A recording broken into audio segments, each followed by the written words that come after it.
Hey folks, Gabriel Willow here, up at Wave Hill, and it is summertime, which means, among other things, it's baby bird season. It's usually fairly quiet on the bird front in New York City in the summer, or a lot of places really. In the spring, there's all the birds migrating, so you get birds from different latitudes, say Canadian birds that are migrating through New York State, or if you're in Canada, birds from further north in Canada that are passing through, so on and so forth. And that increases the variety of birds that you can find. But in the summer, the only birds that are in the area usually are ones that nest in the area, and that's necessarily a smaller number of species. Here in New York City, we have nesting northern flickers, which you can hear one calling right now. Here! Hear that? I think they have a nest in this old oak tree over there. You can also hear a train going by down along the Hudson. There's the train. There's nesting catbirds in our area. You hear that squeaky song? Doodly-doo, diddle-doo, doodly-doo. That's the gray catbird. And there's nesting robins, of course, and many other species. Most New York City parks, Central Park, Prospect Park, and probably Wave Hill as well, have roughly 30 species that nest in them, so not a ton. Whereas when you include all the species that visit for the winter or migrate through, you're talking more like 250 species. Anyway, so in the summertime, the birds are raising their babies, and then those babies start to fledge. And so often you'll see young birds that have just left the nest, and they're still learning their way in the world. Now, a lot of times people find fledgling birds, which are the young birds that have left the nest, and they wonder, what should I do? What do I do with this baby bird? Sometimes they take them home with them, and they want to help them out, take care of them. But actually, fledgling baby birds, even though they seem pretty helpless, they're not very good at flying yet, they're like teenagers. They're still figuring out their way in the world and having adventures and stuff, and the most important thing is just to leave them be. Their parents know where they are. Their parents are still bringing them food, even if they're not in the nest anymore.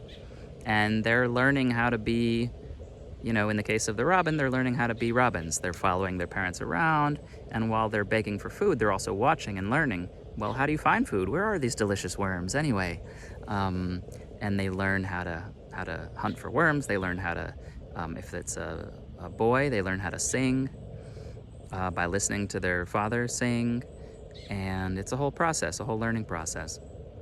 So it's important not to interrupt that process by kidnapping the baby bird and taking it with you, unless it's in immediate danger. If you find a young fledgling bird that's on the sidewalk in a busy metropolitan area, or if you see a domestic or feral cat, and you should never let your cats outdoors, of course, but if you see somebody's cat or a feral cat stalking the baby bird, it is okay to move the bird out of harm's way.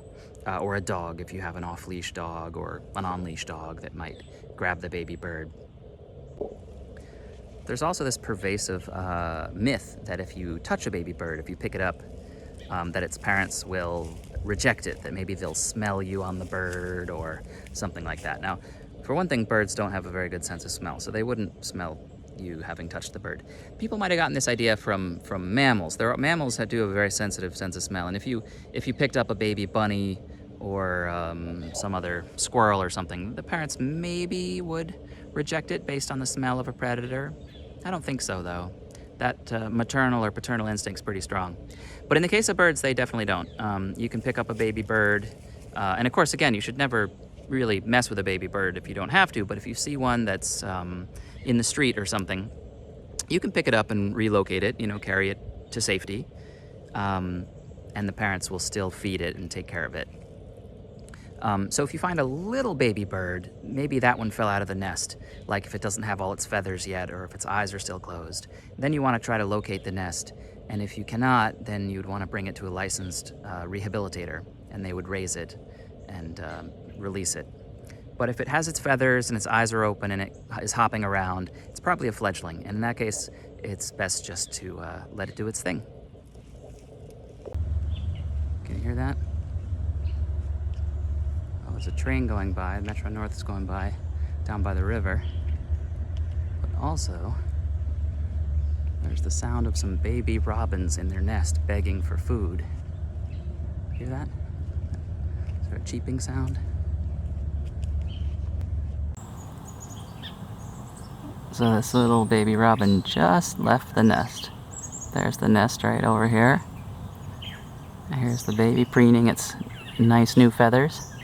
And its brother or sister just also left the nest and flew down to the ground where its mom was waiting with some worms to feed it. And this one's a little nervous. It's just on the edge of the nest. It's not quite sure about leaving just yet, which is understandable. But it is preening its lovely new orange feathers on its belly.